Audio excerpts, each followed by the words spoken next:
Pemirsa, masyarakat Muara ini meresah dengan aktivitas tambang batubara ilegal yang sudah merusak lingkungan dan jalan umum, sehingga meminta kepolisian tegas dalam mengatasi masalah tambang ilegal.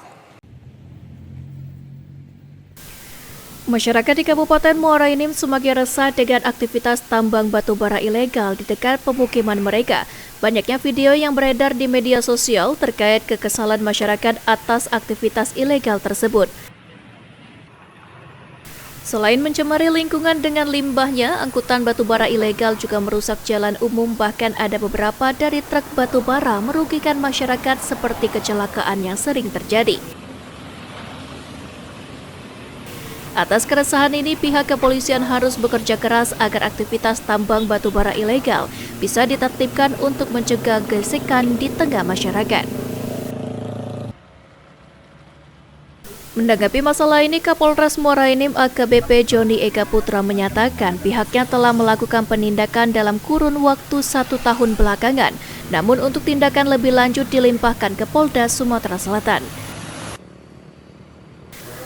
Terdapat barang bukti berupa puluhan ton batubara ilegal, truk angkutan batubara, dan alat berat sudah dilakukan penyitaan. Serta beberapa waktu kemarin telah ditetapkan tersangka yang berhasil divonis Pengadilan Negeri Muara Enim. Langkah lain juga dilakukan jajaran Polres Muara Enim untuk menindaklanjuti kekerasan masyarakat dan saat ini sedang dalam masa proses hukum. Tetap kita lakukan penindakan semacam kemarin ada di kerjasama dengan BTPA juga ada beberapa barang bukti yang kita tangani dan saat ini sedang berproses. Kita tetap melaksanakan tindakan hukum terhadap kegiatan-kegiatan yang saat ini ada yang kita tangani terutama ilegal yang ilegal ya. Saat ini kita ada beberapa di dalam proses, kita akan melakukan kegiatan secara bertahap ketika ada ditemukan di lapangan.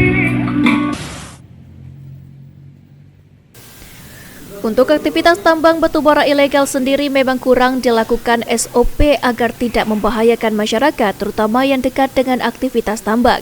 Bahkan saat ini belasan kilo jalan umum mengalami kerusakan akibat angkutan batubara ilegal.